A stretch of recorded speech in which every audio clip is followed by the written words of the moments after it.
Matthieu chapitre 18. En ce moment, les disciples s'approchèrent de Jésus et dirent: Qui donc est le plus grand dans le royaume des cieux? Jésus, ayant appelé un petit enfant, le plaça au milieu d'eux et dit: Je vous le dis en vérité, si vous ne vous convertissez et si vous ne devenez comme les petits enfants, vous n'entrerez pas dans le royaume des cieux. C'est pourquoi quiconque se rendra humble comme ce petit enfant sera le plus grand dans le royaume des cieux. Et quiconque reçoit en mon nom un petit enfant comme celui-ci me reçoit moi-même. Mais si quelqu'un scandalisait un de ces petits qui croient en moi, il vaudrait mieux pour lui qu'on suspendît à son cou une meule de moulin et qu'on le jetât au fond de la mer. Malheur au monde à cause des scandales, car il est nécessaire qu'il arrive des scandales, mais malheur à l'homme par qui le scandale arrive.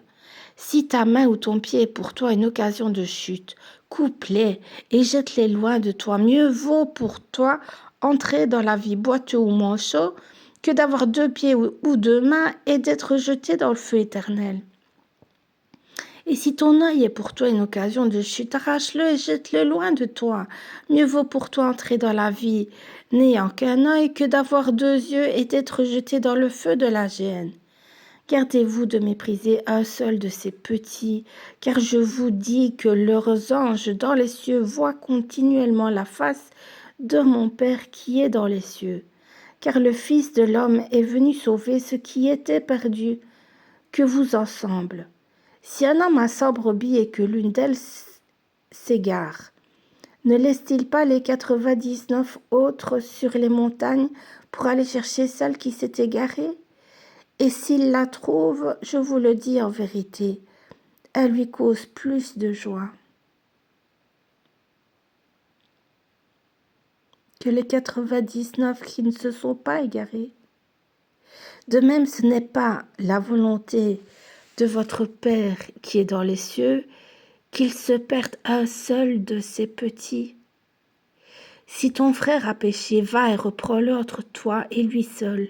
S'il t'écoute, tu as gagné ton frère, mais s'il ne t'écoute pas, prends avec toi 1 ou 2 personnes afin que toute l'affaire se règle sur la déclaration de 2 ou 3 témoins. S'il refuse de les écouter, dis-le à l'Église.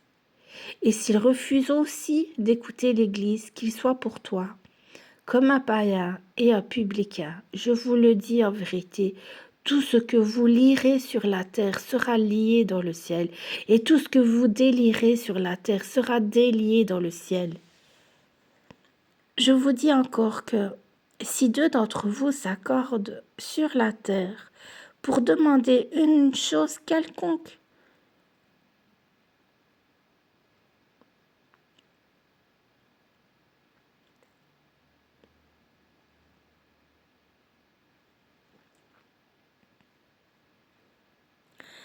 elle leur sera accordée par mon Père qui est dans les cieux.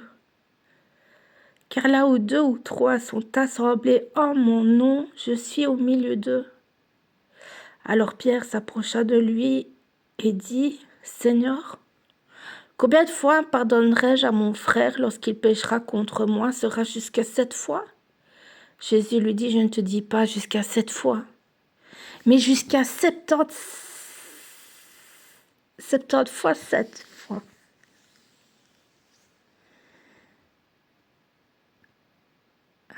C'est pourquoi le royaume des cieux est semblable à un roi qui voulut faire rendre compte à ses serviteurs.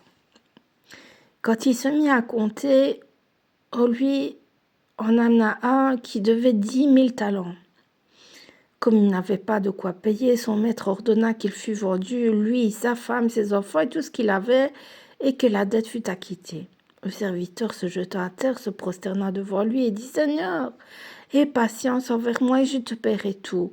Ému de compassion, le maître de ce serviteur le laissa aller et lui remit la dette. Après qu'il fut sorti, ce serviteur rencontra un de ses compagnons qui lui devait 100 deniers. Il le saisit et l'étranglait en disant: Paie ce que tu me dois. Son compagnon se jeta à terre, le suppliait, disant: Aie patience envers moi et je te paierai. Mais l'autre ne voulut pas, et il alla le jeter en prison jusqu'à ce qu'il eût payé ce qu'il devait. Ses compagnons, ayant vu ce qui était arrivé, furent profondément attristés. Ils allaient raconter à leur maître tout ce qui s'était passé. Alors le maître fit appeler ce serviteur et lui dit, méchant serviteur, je t'avais remis en entier ta dette parce que tu m'en avais supplié. Ne devais-tu pas aussi avoir pitié de ton compagnon quand j'ai eu pitié de toi? Et son maître irrité le livra au bourreau jusqu'à ce qu'il eût payé tout ce qu'il devait. C'est ainsi que mon Père céleste vous traitera si chacun de vous ne pardonne à son frère de tout son cœur.